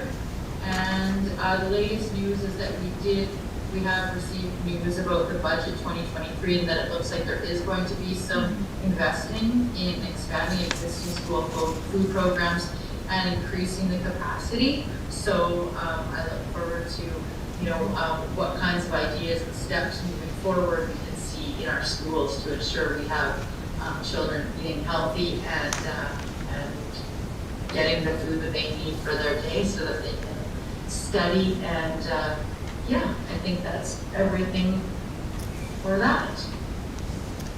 Thank you very much. Do any of the trustees have any comments or questions or anything to add? It was a very comprehensive report. Thank you, Trustee Maysack. I just need one motion. Trustee Howe? These workshops, this session 2 of the workshop, is that something that you're just letting us know that you're going to be attending, or is that something that's open to the public? That's something that was shared at Committee of the Whole for the Comox Valley Food Policy Council meeting. As a part of their meeting, they like to share any community events that are coming up. So I just wanted to share that one because it's on food security in the Comox Valley. And so I'm sure I will be attending, but definitely wanted to share it for them too. And if they wanted, and yes, apologies, it's definitely very thorough. It was a lot of information for my first meetings. Thank you. Trustee McConnell-Keene. Just that as the committee rep for the social planning committee, that I can share that with everyone, and that it's open as far as I understand I'm attending. So I think that it welcomes whoever, so I'll share that with all of you. Sorry, I have not yet. Thank you. All right, thank you for that.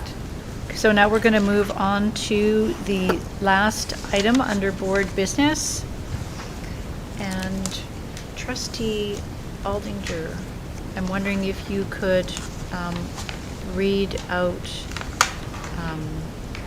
the motion that you're bringing forward. Yes, so I'm bringing forward motion that the Board of Education of School District Number 71, Comox Valley, agree to submit the following motion to the BCSTA's AGM in April. That the BCSTA advocate for the Ministry of Education and Childcare to provide clear guidance about how to respond to student complaints of peer-to-peer sexual harassment, sexual exploitation, and sexual assault. Is there a seconder? Trustee Howe? Discussion?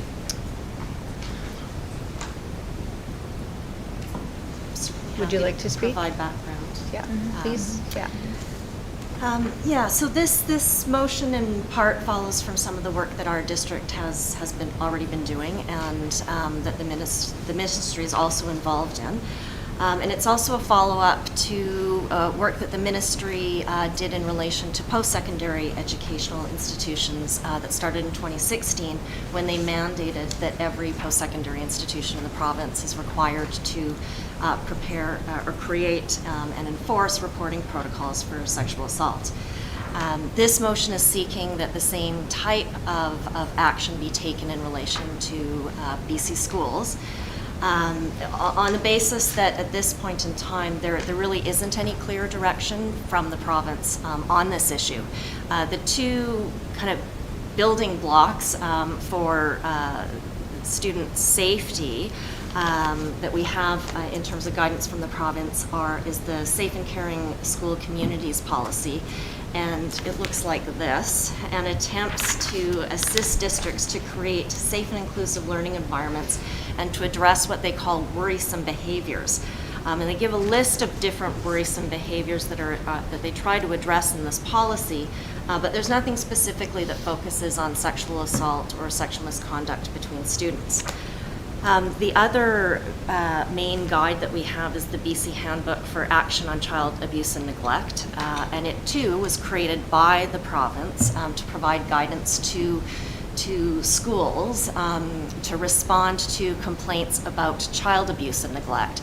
And by child abuse and neglect, that's defined within the Child, Family and Community Services Act, and it legislates a duty to report to the Director of MCFD any child who's deemed in need of protection. But then lists circumstances under which a child would be deemed in need of protection, and most of those subsections deal with harm or abuse or neglect to a child by the child's parents, or alternatively another adult that then the parent is not protecting the child from. So again, it doesn't specifically outline what to do in the event of a report about peer-to-peer sexual misconduct. So in light of this deficit, I'm suggesting that it would be a good idea to continue to advocate to the province that it step in and provide some direction. And I think that it's a particularly good time for this in light of the fact that we have a new Minister of Education who may not be kind of as familiar with some of the steps that or some of the lobbying that's been done in the past. Thank you. Any questions or comments, Trustee Leslie? One question. What I'm curious about and I'm wondering about is I'm wondering if this area has not been addressed with regard to charges usually based laid by the RCMP. Like there's another community stakeholder involved here with any kind of sexual assault specifically. But so in thinking about that, I'm trying to look at what is done in schools already when reports of this nature happen, and what the process and protocol is, peer to peer, and with regard to what happens in quote disciplinary process when students are in class or out of class or on school grounds. And then if we have policy or an AP that addresses that and what that looks like right now. So my question is, a long roundabout way of getting there, is what are we currently doing? And where are the gaps? And I know that there are processes in place that refer to process and protocol that we have ministry directives on for school districts. So I've never seen anything peer-to-peer on process other than what the schools will do in regard to some kind of misconduct. And then when it's an offense, then RCMP is involved, and then there's reporting and then protocols. So I'm curious about this, and I want to know more. And I guess I want to ask the superintendent,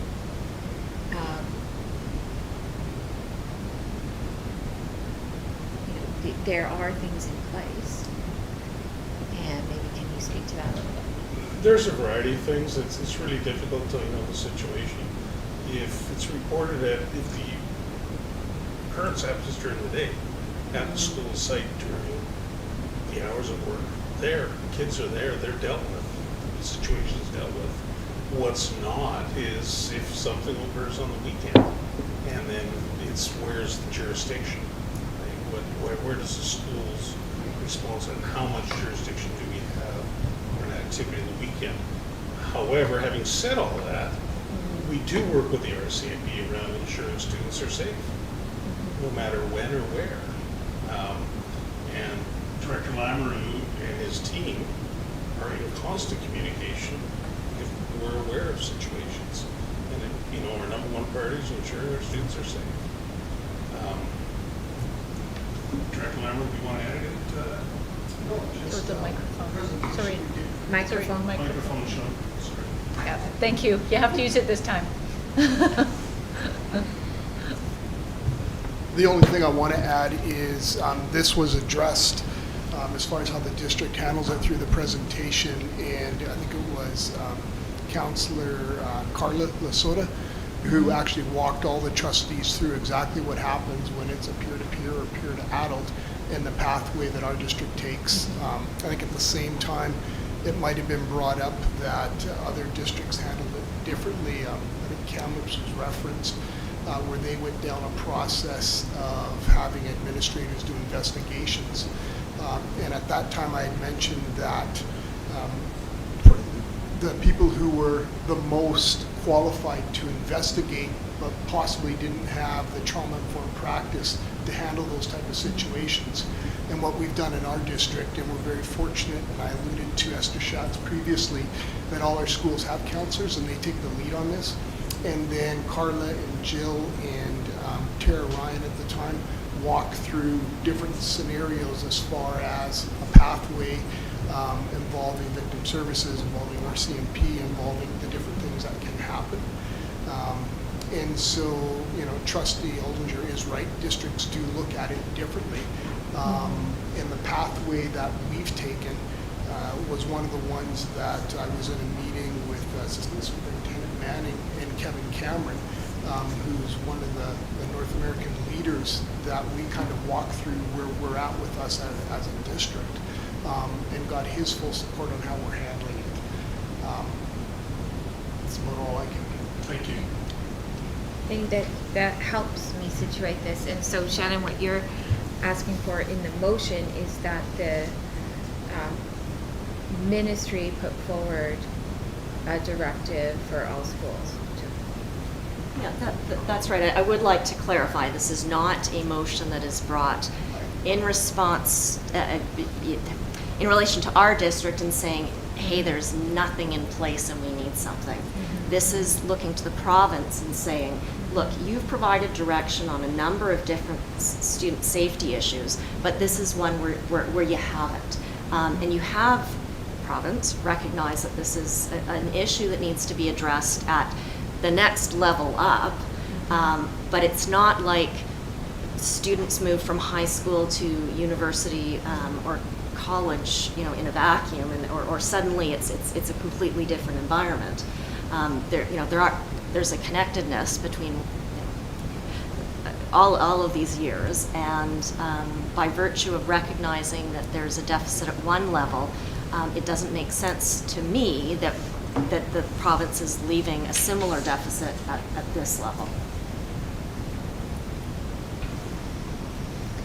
So a couple of things that I want to add, and I'm going to look to the Secretary Treasurer and Trustee Caton for their experience, is that I believe the information I have is that if the board were to pass this motion, that at AGM, one of our members of our board would need to move this motion and second it and speak to it at the AGM. It wouldn't be that we're just submitting and then it hangs there, is that our board would need to be all in supporting this motion at the AGM, and that it has to go through the legislative committee.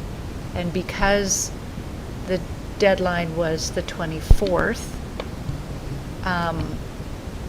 and depending on if we met all the criteria, it may or may not, it may be moot, and I wanted to make sure that the board all understood that, as well as those pieces, and help me if I've got the process around AGM incorrect. Trustee Caton? So, Madam Chair, what the process is, Sorry, thank you. so the process is that BCST Ledge Committee and look at it. They will look at the motion, determine if the wording needs to be retweaked or whatever, so the motion come back totally different worded than what we've sent it. That's a possibility. You as the board chair would be asked if you wish to move the motion. As the board chair, you can actually designate someone else from the board to speak to it, and then they will have a seconder from the floor. So whoever, if it comes through on the process. But I said the legislative committee, in a couple of the motions that I've sent through as president of our association have come back and they've been reworded differently. So if it goes out this way, there's a possibility they will look at it and they will reframe it and reword it to a way that meets the mandate of school trustees. So I'm just giving people a notice that don't assume the motion will stay as it is. They can look at it and they can determine it needs to have different type of wording or different type of clarity on it. But yes, whoever name that gets put on that motion would speak to Ad Academy. Thank you. Thank you for that clarification. So, I'm looking for I hands. guess just for a quick comment, so I Yeah. guess it would be obvious by the vote, but like, we'd need, like, Michelle has to be there, and then you would have to be there, and then hopefully another trustee on the board would be there to second the motion, so that we're not just hanging out with minutes, so. So the process is that the motion would be moved by our district, and our district would move it, and whoever name is the mover would move it, and then a member of the, so academy, like whatever it is, would second it there, so that's how it works. Okay, thank you. Okay, seeing no further questions or comments or clarification points, all those in favor of the motion, please show. Down? Opposed? It's carried. And I'm wondering if we have, the next item is, before that, I'm wondering, Trustee Caton, would you like to share what the boards on the island are doing this weekend? Oh, thank you, Madam Chair. So on Friday and Saturday, we have approximately 72 trustees, superintendents, secretary, treasurers, coming from all over the island to have our Vista Branch meeting. And I'm still in the process of working my speakers due to some scheduling on that one there. But I'm really excited to have our K1 Little Bears from Ecole Putledge. They'll be coming out and doing their couple of songs and the dances. They are one of our favorites to have at our Vista Branch meetings, and they've kindly, and the parents are excited to come out there. So they're all coming out on Friday evening to perform for their trustees on the island. So it's going to be fun, and hopefully there'll be no snow, and the weather's going to be great. And thank you to the couple trustees that have offered to come and help me set up, and I'll email you for time. So it's going to be a really exciting evening, and I've never had 72 trustees from all over the island come out and visit our valley. So, and I try to get Sean to come out there, but he won't come. And thank you for your work as, I'm trying to remember, are you president of the Vancouver Island School Trustee Association or chair? I couldn't remember which one it was, so thank you for that. So public question period. Josh, do we have any electronic questions? Present public, I will just look to see if you have any questions. If you're not ready, you might just be, no. I have questions. I'm looking at the thing. Thank you for the opportunity to ask questions. I noticed in the board attachments there was the calendar of the committee of the whole meeting schedule. Are any of these dates, do they have a subject attached to them? And if so, can we add that to the schedule so the public has full warning? When we know, so it currently the upcoming meeting does, and it was listed in our agenda package. Okay. So it's our international education program and Environmental stewardship. thank you, environmental stewardship. We do not have it set, but likely the next few, and I'm looking to the Secretary Treasurer, are finance related, because those will be the opportunities for, I'm going to turn it to the Secretary Treasurer to finish my sentence. For the annual budget for 23-24. For the consultation? Yes. Yeah. And Okay. the board process around the annual budget development. And depending on the amount of time that we believe needs to be allocated for that, for those 2 months, is whether or not there will be something else added. And we are trying to map out, based on requests and based on sort of trustee education opportunities, what those items will be. But the budget and finance piece takes priority for April and May. Okay. Oh, I missed something. I jumped ahead. Thank you, Vice Chair. That we have one piece of board correspondence in our package, and it is the letter that on behalf of our board we submitted to the Minister of Education and Childcare to visit our district. Seeing nothing else on the agenda, who would like to move adjournment of our meeting? Trustee Howe, seconder, trustee McConnell-Keen. All those in favor? Opposed? It's carried. Thank you. The trustees are going